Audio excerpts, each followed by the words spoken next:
Now that you've learned the sources of our laws, let's shift our focus to the types of laws that exist in American society. In the United States, there are generally 4 different types of laws.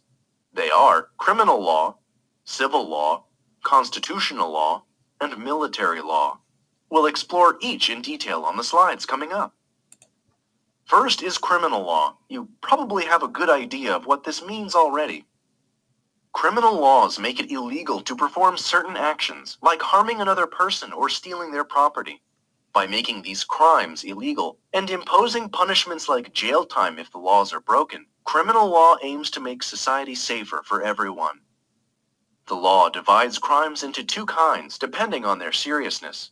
Less serious crimes are called misdemeanors.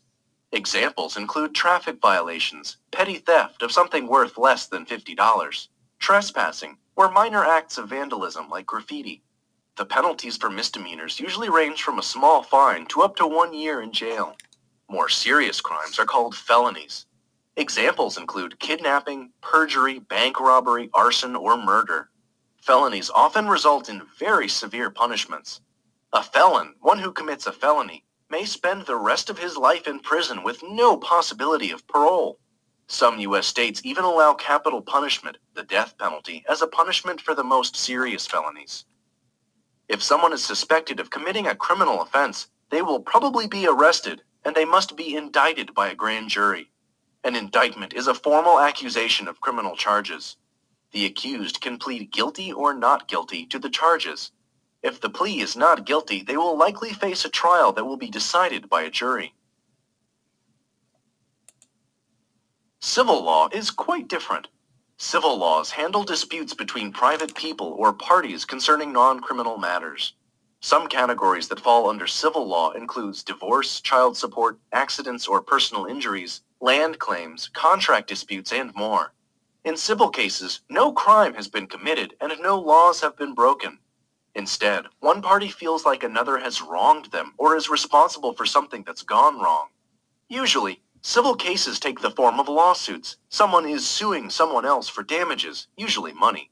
Or they may be suing in order to convince a judge to order another party to do something or to stop doing it.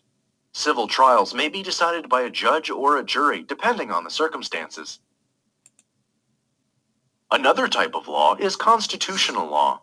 Constitutional law comes from decisions based on and interpretations of the United States Constitution.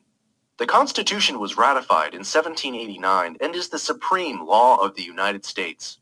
It establishes our federal government and explains how the government works and what it can and can't do. The Constitution, especially the part of it called the Bill of Rights, also guarantees certain rights and freedoms to the American people. Because the words of the Constitution are the very foundation of this nation, constitutional law deals with some of the fundamental issues in our society. Constitutional law is usually practiced by the federal courts of the judicial branch, especially the U.S. Supreme Court. The Supreme Court has the final say on what the Constitution means and what constitutional law is. In this tutorial, you've already seen 2 cases of constitutional law in action.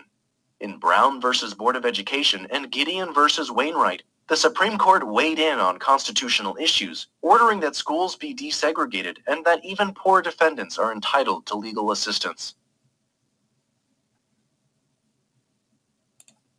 A final unique type of law is called military law.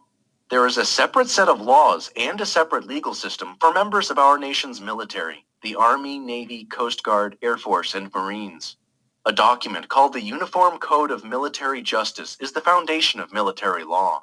The regular laws of our nation also apply to members of the military, of course. If a soldier stole something from a store, or if a woman in the Navy wished to divorce her husband, these non-military cases would be heard in normal civilian courts. But the armed forces have their own laws that are unique to men and women in uniform. For example, if a civilian not enlisted in the military quit their job and left town, would this be a crime? Almost certainly not. But what if a soldier stationed overseas left his or her post and disappeared? This is a specific crime under military law, desertion. The soldier, if caught, would face charges in a court-martial, a specific military court. Specialized military lawyers and judges handle these cases.